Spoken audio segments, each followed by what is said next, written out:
Les représentants de partis politiques et de mouvements, distingués invités, chers militants, militantes, chers sympathisants, sympathisantes. Depuis plusieurs années, notre pays traverse des crises multiples et profondes. Des crises qui l'ont défiguré. Nous déplorons les tensions de toutes sortes qui déchirent le tissu social, qui polluent la scène politique, qui ralentissent notre marche vers le progrès et qui hypothèquent l'avenir de la jeunesse. Ainsi, les pirogues remplies de jeunes à la recherche d'un Eldorado, peut-être chimérique, restent dans l'océan. Nous les perdons et nous pleurons.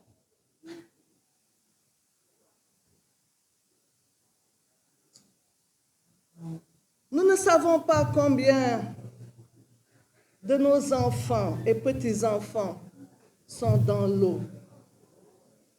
C'est triste.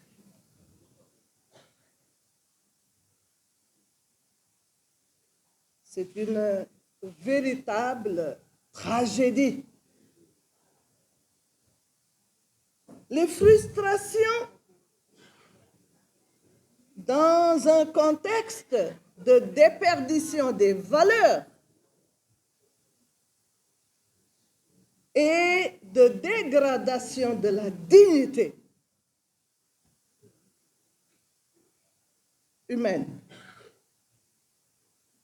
sont les marques d'une pauvreté extrêmement pénible, dure.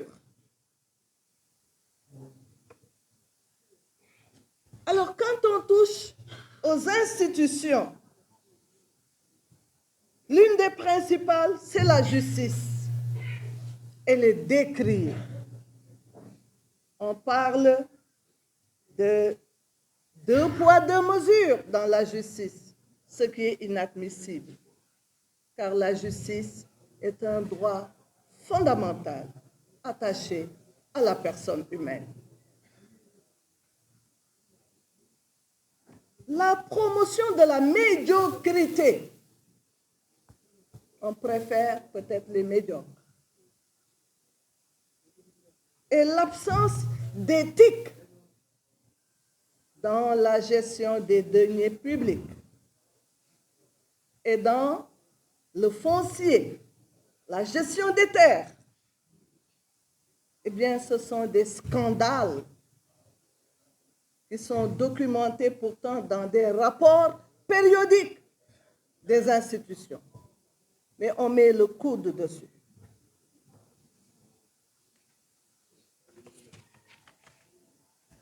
L'égoïsme, chacun ne pense qu'à soi, et l'esprit partisan.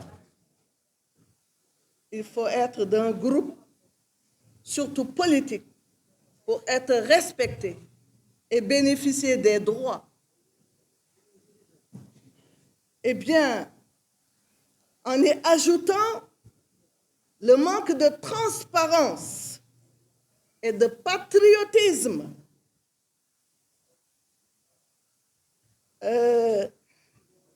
eh bien, nous pouvons craindre que cela favorise ceux qui vont vouloir, ou qui l'ont déjà fait, piller nos ressources naturelles.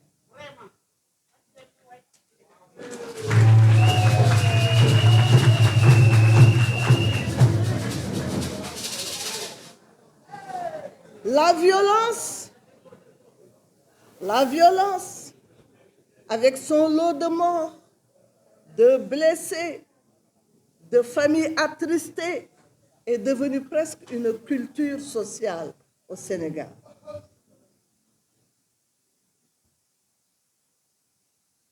Eh bien, tout ceci est alimenté par le désespoir et l'absence de perspective.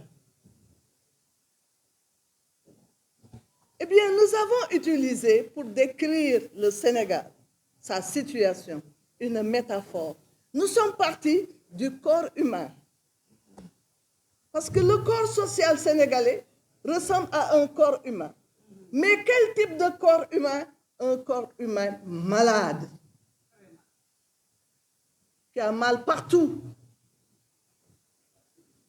Et ça fait que le Sénégal, qui était une vitrine en Afrique, un modèle de stabilité, a changé de cap.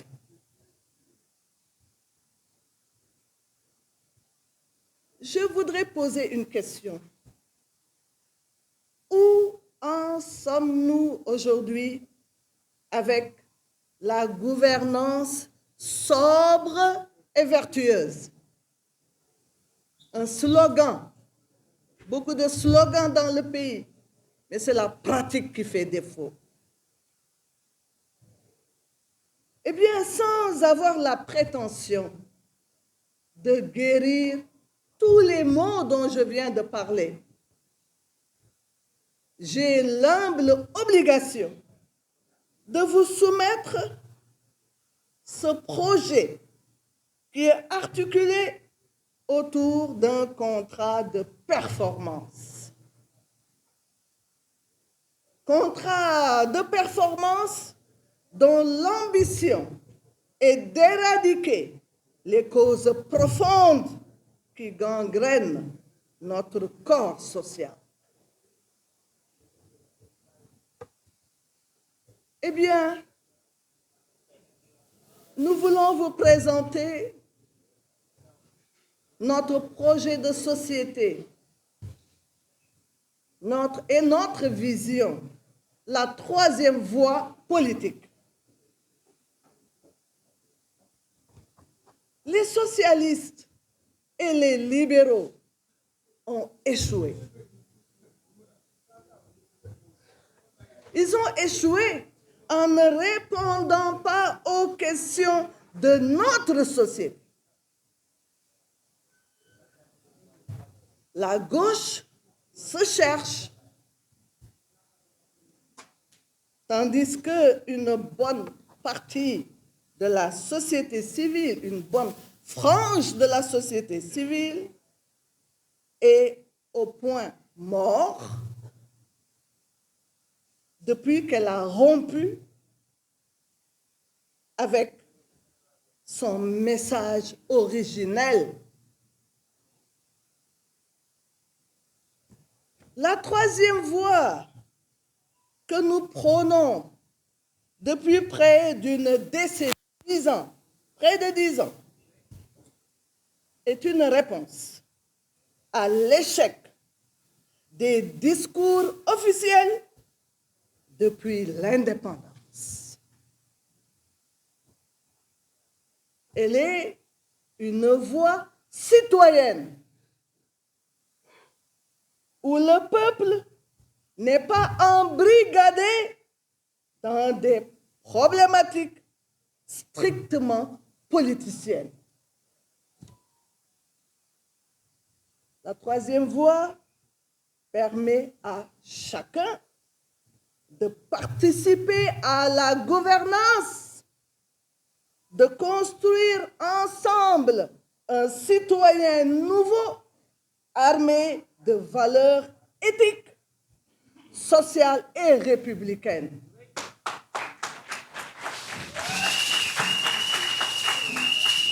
Cette troisième voie ouvre une perspective citoyenne, tant au plan national que pour le panafricanisme. Elle est le maillon qui manque dans notre démocratie, cette troisième voie. C'est ce qui manque dans notre démocratie, cette troisième voie.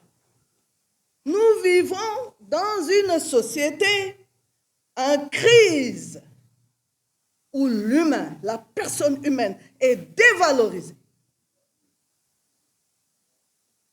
Nous devons construire maintenant une société où l'humain est véritablement au centre des préoccupations, où les travailleurs vont recouvrir leurs droits les plus élémentaires, que ces droits soient économiques, sociaux ou culturels.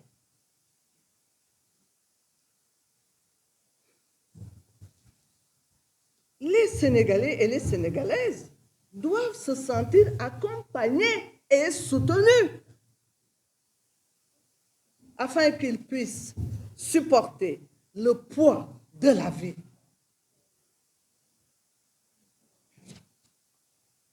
On sait que l'État, plus que tout autre, est le responsable de la mise en œuvre des droits des personnes et responsable de restaurer la dignité de l'humain.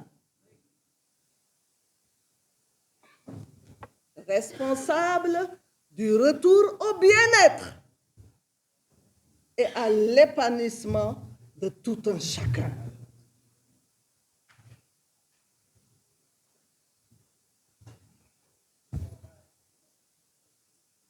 Alors, nous proposons aux Sénégalais et aux Sénégalaises un programme qui peut les mobiliser et les motiver. Dans ce programme figure en pole position le développement et la jeunesse. Développement avec l'agriculture, qui est le moteur du développement. Nous pensons à toute cette richesse hydraulique dont nous disposons dans le pays. Nous pensons aussi à toutes ces terres que l'on voit à perte de vue et qui ne sont pas exploitées et qui devraient être utiles pour le développement de manière générale, mais spécialement le développement rural.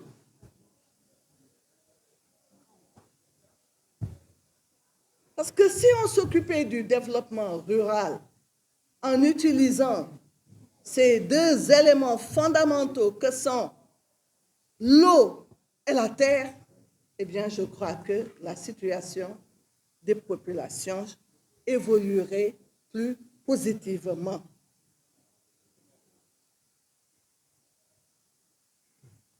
Parce qu'on se fonde souvent sur l'investissement étranger. C'est bien, mais il faut que nous pensions maintenant à ce qu'on appelle la souveraineté.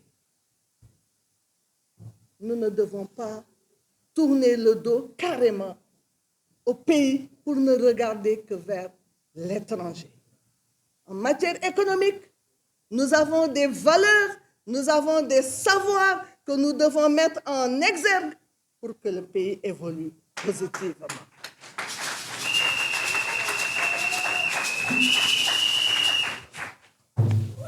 Ce qui est valable pour l'agriculture l'est également pour l'élevage, qui vont ensemble, agriculture et élevage. La souveraineté, elle est extrêmement importante pour le développement de l'agriculture et de l'élevage.